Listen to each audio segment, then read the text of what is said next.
Hey there, Jose. In today's video, I will be putting together the Nintendo Entertainment System Lego set. So I'm going to go ahead and get started with the console itself, just because it felt like this one would be the easiest place to start, just because of the shape and just it seems to have less moving components. So I started with this one, and overall it does look like the finished product. It's more of a simpler rectangular shape, but it does have quite a few moving parts inside of it. It was quite helpful how they did use a lot of brighter pieces like the reds, the yellows, the greens, blues, whites. That helped a lot when it came down to knowing which area and which section I was working on. One of the things that I'm used to, I usually build smaller Lego sets. This is the biggest set I've ever built. It's the fact that most of the time you know exactly what you're building for, where it goes, or what it looks like the moment you start building it. With this, you kind of have to trust the process and obviously the manual, because that's what it's there for.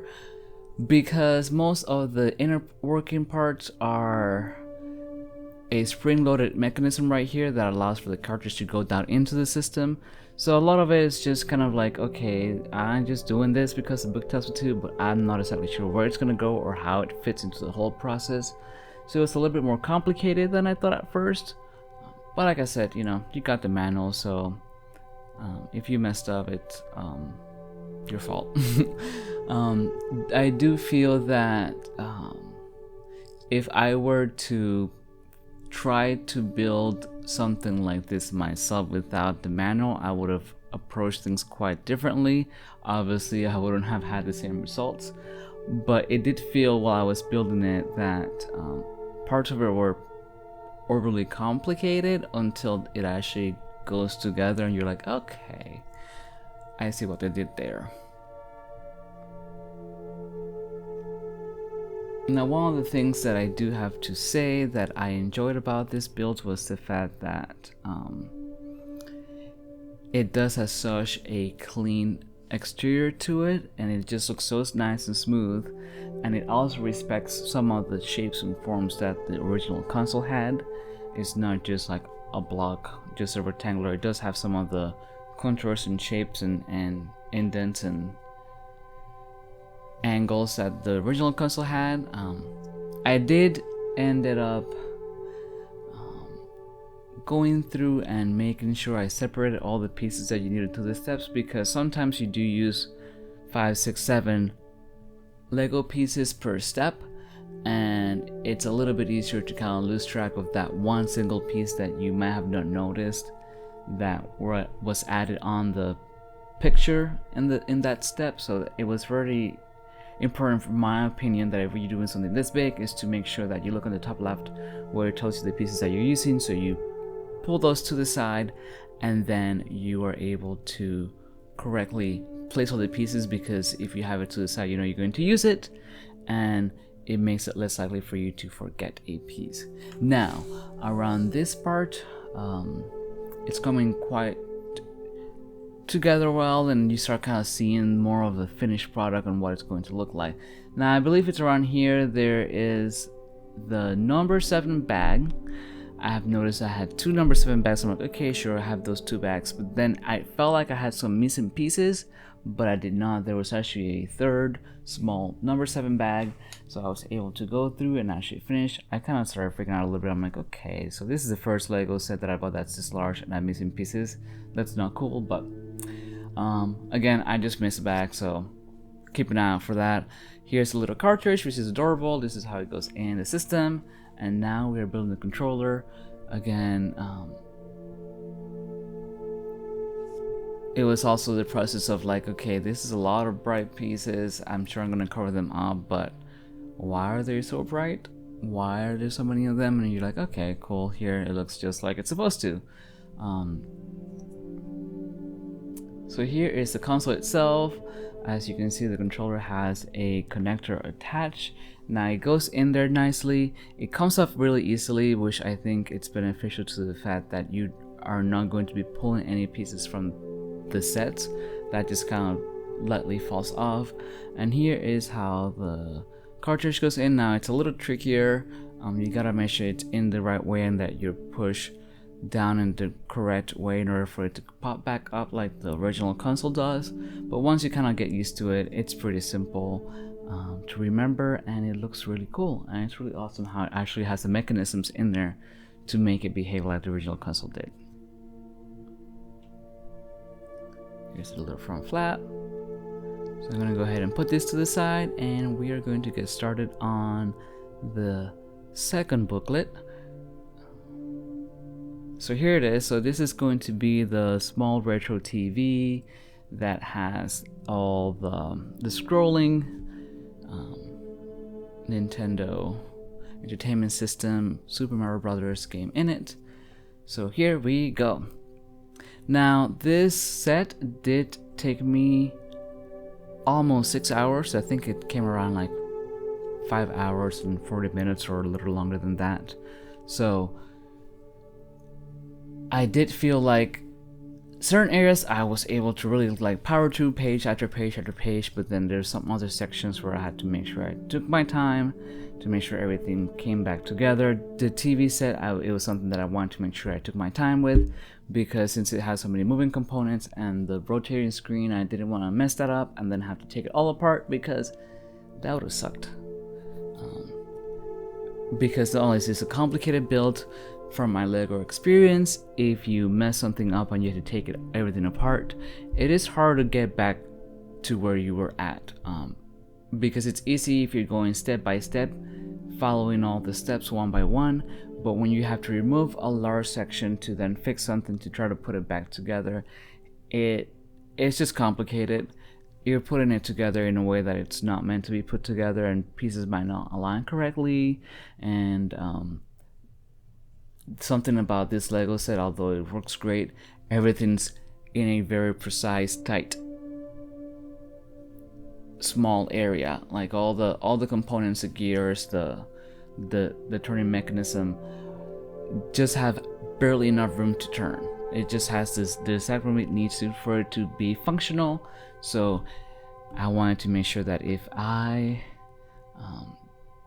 put this together, I wouldn't have to take it apart to fix something, which I might end up having to. Spoiler alert to the future. But so the sides, the middle parts come together quite nicely and easily. I feel like the part that really slowed me down was the part with the track. So this is the back, and I think it's kind of interesting how they put the back together to it, because you would think that it would be put in a way that the structure or the base kind of all floats together, but the actual back piece kind of just snaps into place. So here are all the tracks that create the scrolling screen. Gotta make sure I count it correct, because there were 30 for each side.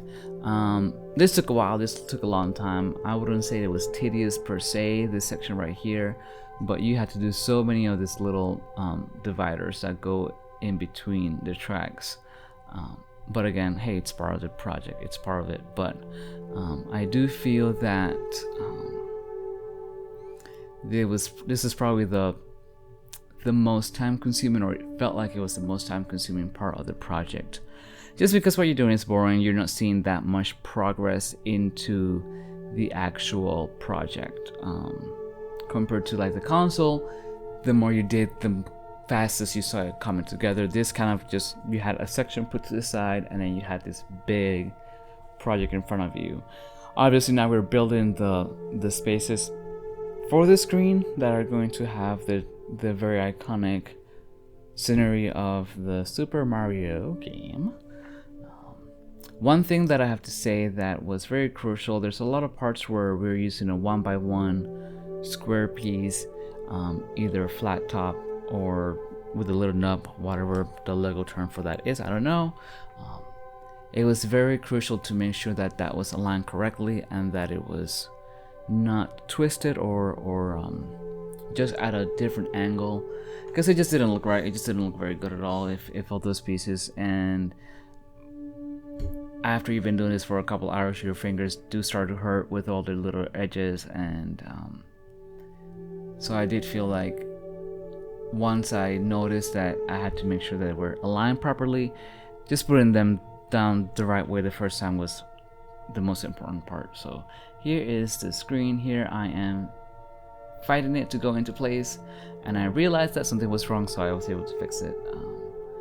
So here is the rest of the TV. This is going to be part of the top that holds the screen together, and aesthetically pleasing. The top is nice and beautiful with the brown kind of like wood panel look to the rest of the TV. So here is the front of the screen. Again, using some bright pieces that later on get covered up, but that it allows you to kind of keep an eye on where things are going. So you have a little buttons and knobs, and to one side it looks like it's just like a speaker that took a bunch of little pieces as well that you had to make sure were aligned correctly. And here we are close to being finished. So here's all the panels for the top, and then we do the base. That is a separate piece to the TV itself, and it's built upside down, so all the knobs are facing down. So here you see the screen scrolling through. So here we go. Here is the console part. So you're going to do a turnaround so you can see all the little aspects and pieces and all the little plugs that Lego made sure to include into the Lego build.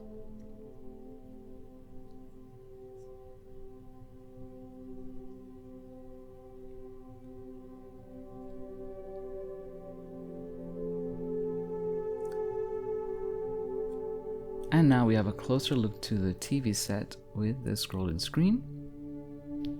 Obviously the little handle you see right there is what makes this screen turn. So the only thing I have missing is the antenna.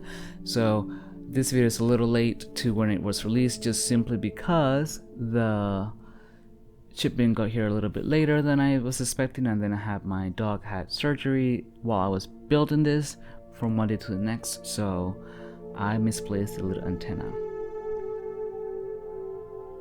Now here we are about to see the screen working.